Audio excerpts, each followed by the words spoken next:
Hey YouTube, Audra here. So, Jason Schreier from Bloomberg recently put out an editorial called "The Video Game Industry Has a Problem. There are too many games." Really? Too many games, that's a problem. Okay, well, he goes on to talk about this year's releases. Silksong, Hades 2, Borderlands 4, etc. And how they're all dropping within the same window, and how they are drowning out smaller games. He even brings up how there's been around 18,000 games launched in Steam in 2024, and this, to him, is a bad thing. So I'm sitting here thinking, isn't more choice a good thing? Since when is having a buffet of options a crisis?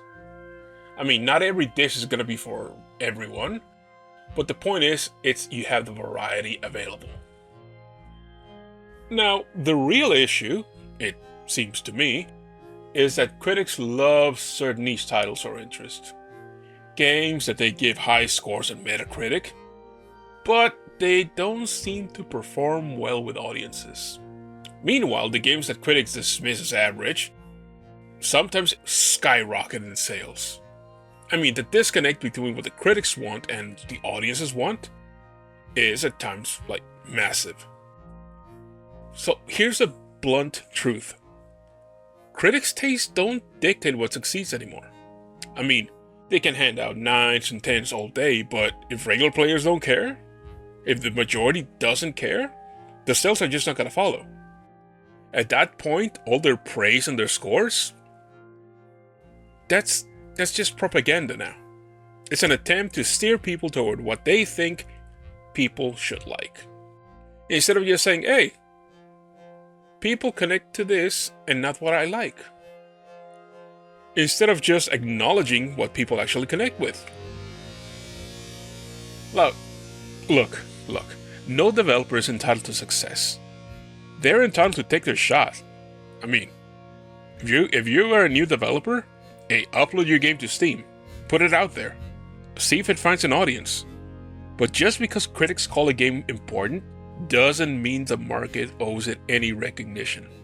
And this isn't about gatekeeping. I mean, if your game resonates, people will buy it. If it doesn't, no amount of critical cheerleading is gonna change that. Planescape Torment was a flop. And many thought it was unfair, but here's the thing. I accept that I was in the minority, and that the majority simply wasn't interested. I mean, it feels unfair, but hey, it's reality. So when I see articles like this, complaining that there's too many games and the market's too crowded for small titles to succeed, well, that's not a crisis, that's competition. Competition is what keeps the industry alive. Because in the end, it's not critics who decide what matters, it's going to be the players.